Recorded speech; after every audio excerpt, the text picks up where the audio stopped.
Hello बच्चों। तो आज हम देखेंगे कि भारत में इस्लाम धर्म कैसे आया। ठीक, तो यहाँ पे देखेंगे कि भारत में इस्लाम धर्म समय समय पर कई तरह से फैला, मतलब आया व फैला, जिसमें अरब द्वारा भारत पर आक्रमण से, मतलब आक्रमण, अरब व्यापारी के माध्यम से, ईरान शरणार्थी जो हुए थे, सूफी संत के आने से, मतलब कुल मिला के अगर हम देखें तो भारत में जो इस्लाम धर्म आने की वजह थी वह अरब देश में तो शुरुआत ही हुआ था, आपको मैंने बताया, वहाँ से उत्पत्ति हुई उसकी। और उसके बाद वहाँ से जब लोग भारत में आने लगे तो जैसे कुछ मतलब कि लोग आए तो वो मतलब कि भारत पे आक्रमण किए, आक्रमणकारी कहेंगे उनको। ठीक, और उसके बाद कुछ व्यापारी आए भारत, मतलब कि अरब से व्यापार करने। उसके बाद फिर ईरान से आए कुछ। तो यहाँ पे ईरान शरणार्थी का मतलब ये था कि अरब के लोग जो थे, जो खलीफा लोग या फिर जो है जो छोटा छोटा राज्य लेकर के कबीले के लोग थे, उसके जो सुल्तान थे, वे लोग ईरान पे मतलब जो है हमला करने लगे। तो ईरान के लोग अपनी जान बचाने के लिए यहाँ पे भारत में शरण लेने लगे यहाँ पे। ठीक, शरणार्थी बोले उनको। और उसके बाद कुछ सूफी संत जो महात्मा आते हैं ना, उन लोगों की बात करते हैं। ठीक, तो पहले यहाँ पे, अब जैसे आज के टाइम हम लोग महात्मा बोलते हैं, और जो मुस्लिम में मतलब कि भीख मांगने आते हैं ना, उनको हम लोग क्या कहते हैं, भिखारी बोलते हैं। पहले क्या, जैसे अपना वो एक बोलते हैं, हाथ में लेकर के बजाते हैं गिटार उटार, सितार, वीणा, मतलब वीणा तो नहीं, तो उनको मतलब क्या फ़कीर उकीर बोलते हैं ना, उस तरीके के लोग थे। वो गाते रहते हैं अपना। भारत में इस्लाम धर्म के प्रसार के प्रमुख कारण क्या थे, कैसे कैसे फैला, मतलब कि भारत में इस्लाम धर्म की बात करें तो कैसे फैला। तो पहला है यहाँ पे अरबों का आक्रमण भारत पर। अरबों का पहला आक्रमण खलीफा उमर के समय, मतलब कि अरब का आक्रमण भारत पे हुआ 636 ईस्वी में। वो भी कौन था, ये खलीफा उमर नाम था इसका। ठीक, तो इसको मतलब खलीफा बोलते थे, उमर इसका नाम था। 636 ईस्वी में ये आपका आक्रमण किया। और कहाँ पे हुआ, थाना एक क्षेत्र है पश्चिमी तट पर, भारत के पश्चिमी तट पर एक थाना एक क्षेत्र है, वहाँ पर। यह आक्रमण सफल नहीं हुआ। आक्रमण सफल ना होने का मतलब क्या था कि जैसे ये आया तो आक्रमण किया, लेकिन यहाँ के लोगों ने उसको भगा दिया, मार मार के उनको ठौरुक कर दिया, मतलब भगा दिया। इस आक्रमण से भारतीय लोग सबसे पहले इस्लाम धर्म मानने वाले के संपर्क में आए।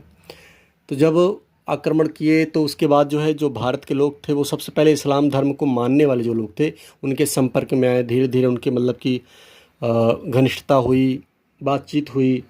इसके बाद समय समय पर वो भारत पर अरबों का आक्रमण होता रहा।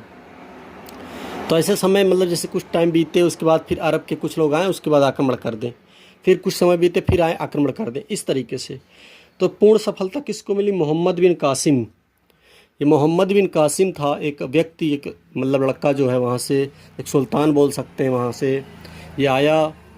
और उसके बाद फिर इसने आक्रमण किया भारत पे, तो इसको सफलता मिली। मोहम्मद बिन कासिम ने 712 ईस्वी में, वो भी एक सिंध का शासक था, राजा दाहिर। ठीक, इसको पराजित कर सिंध पर अपना कब्जा कर लिया, यानी कि राज्य स्थापित किया। दूसरा रीजन क्या था, कई अरब व्यापारी, अरब से जो व्यापार करने आते थे, ठीक, उनको अरब व्यापारी कहा जाता था, इस्लाम धर्म को मानते थे, भारत के पश्चिमी तट पर व्यापार करने आते थे। अच्छा, आपको पता है कि पश्चिमी तट पर व्यापार करने क्यों आते थे? क्योंकि उधर से देखेंगे तो समुद्री एरिया था, समुद्र के इलाके से, मतलब कि जो है समुद्री रास्ते से वो सीधे चले आते थे यहाँ पे। वहाँ के बंदरगाह वे छोटी छोटी बस्तियाँ बनाकर बसे।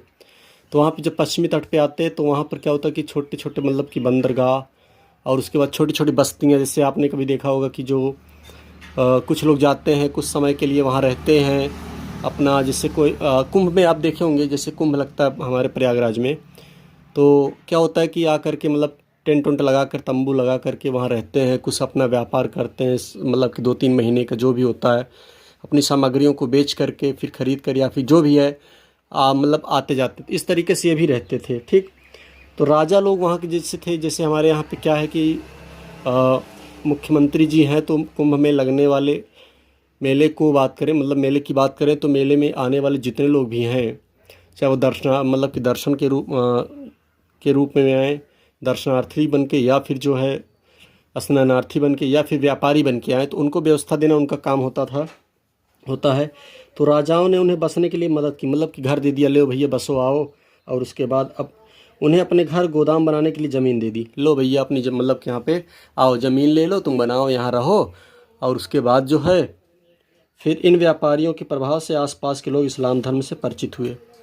अब आपने देखा कुंभ के मेले में बहुत सारे बाबा लोग आए और अपना मतलब कि प्रवचन दिए, तो इसी तरीके से भी आते थे व्यापार करने, उसी की आड़ में अपने धर्म का प्रसार करने लगते थे, उसका प्रवचन देने लगते थे। ठीक, फिर तीसरा क्या है यहाँ पे बात करें तो भारत के उत्तरी हिस्सों में इस्लाम धर्म की जानकारी इस ईरानी शरणार्थी के द्वारा आई। ईरानी शरणार्थी का मतलब क्या था, ईरान से जो लोग आए भारत में शरण लेने के लिए। अब शरण क्यों ले रहे थे, चूँकि वहाँ पे अरब के लोग जो है उस पर आक्रमण करके इनको भगा रहे थे मार के, तो इसलिए ये शरण ले रहे थे कि हमें बचा लो। सन 900 में ईस्वी में ईरान देश पर तुर्क कबीले हमले कर रहे थे। हमने बताया पहले कि जो छोटे छोटे कबीले थे वो क्या कर रहे, ईरान पर हमले कर रहे थे। इन हमलों से बचने के लिए कई ईरानी लोग भारत आए। उनमें से कुछ लोग कारीगर थे। कारीगर आप जानते ही हैं, वो चाहे मतलब घर बनाने वाला हो, चाहे जो है आप देखेंगे खाना बनाने वाला हो इत्यादि। ठीक, कुछ लोग संत थे, संत महात्मा जो है आए। कुछ सिपाही भी आ गए, सिपाही मतलब सेना में लोग थे ना, उस तरीके के सिपाही लोग आए और भारतीय शासकों की सेनाओं में शामिल हो गए। ये ईरानी लोग मुसलमान थे। इनके संपर्क में आकर बहुत से लोग इस्लाम धर्म में मतलब कि जानने लगे, इनको इस्लाम धर्म की जानकारी मिली। 12वीं शताब्दी के अंतिम दशक से, 12वीं शताब्दी का अंतिम दशक था, उस टाइम में भारत में तुर्क लोगों ने अपना राज्य स्थापित कर लिया। इस समय तुर्क लोग भी इस्लाम धर्म मानने लगे थे।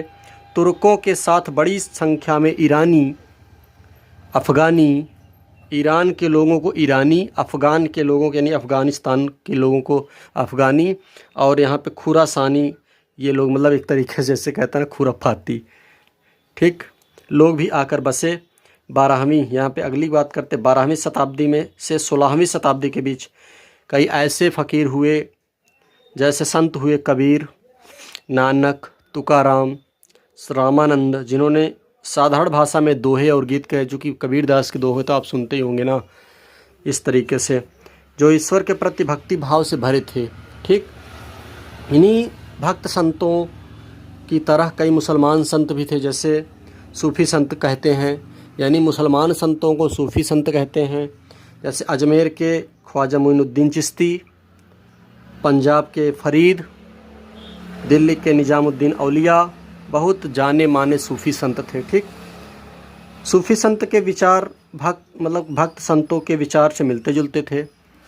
उसके बाद फिर यहाँ पे सूफ़ियों ने इस बात पर जोर दिया कि सच्चे दिल से अल्लाह को प्रेम करना और अपने बुरे कामों पर पश्चाताप करना अल्लाह को पाने का सही तरीका है। मतलब कि उन्होंने बताया कि अगर आप सच्चे काम को करते हैं तब अल्लाह मिलेगा, मतलब कि, और उसके बाद अगर हम बुरे काम करते हैं उस पर पश्चाताप करेंगे तब अल्लाह मिलेगा हमें। इन संतों के विचारों की मदद से हिंदू और मुसलमान लोगों ने एक दूसरे के धर्म की समान बातें समझी, एक दूसरे के धर्म को समझा। हिंदू लोग मुस्लिम के धर्म को समझ रहे थे और मुस्लिम हिंदू के धर्म को समझ रहे थे। लोगों के बीच यह विचार बैठने लगा कि ईश्वर एक है। ईश्वर क्या एक, चाहे उसे अल्लाह बोलो, राम बोलो, ईश्वर बोलो, भगवान बोलो, परमेश्वर बोलो, जो भी आपकी इच्छा है उससे बोल सकते हैं। ठीक, तो मतलब अर्थात ईश्वर क्या है, एक है। तो मिलने जुलने, एक दूसरे से मिले जुले, तो इनसे फ़ायदे क्या हुए, इनके मिलने जुलने के जो फ़ायदे थे वो क्या हैं भाई।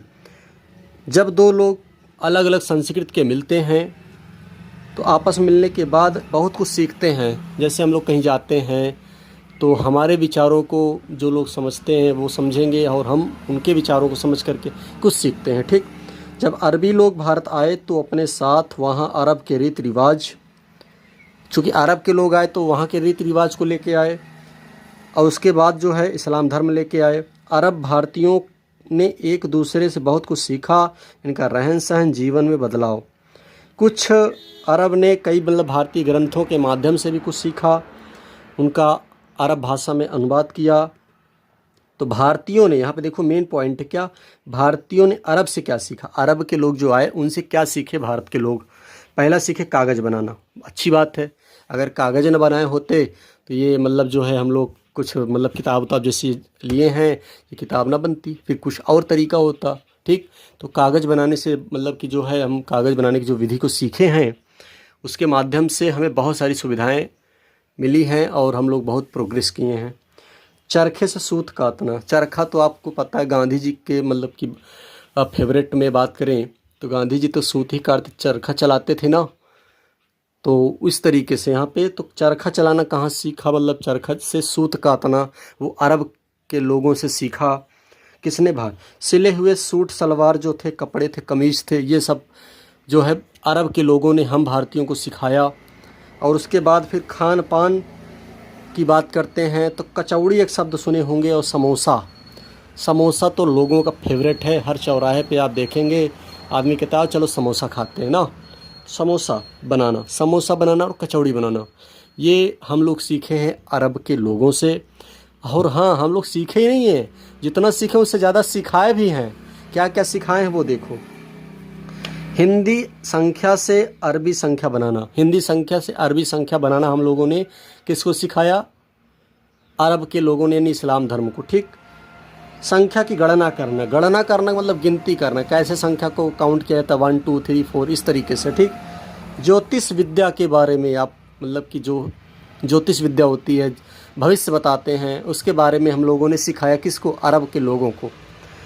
गणित सिखाया, क्योंकि आपको पता है कि गणित हमारे भारत के लोगों ने किसको सिखाया, यानी कि अरब के लोगों को, क्योंकि शून्य की खोज यहीं से हुई थी ना, बिना शून्य के क्या है, सब कुछ अधूरा है। ठीक, शतरंज का खेल, वाह क्या शतरंज होता है, आपको पता है कि शतरंज का खेल जो है वो हम लोगों की ही देन है, हम हिंदू की ही देन, मतलब कि यहाँ पे भारतवासियों की ही देन है, जो अरब के लोग यानी कि वो सीख गए यहाँ पे।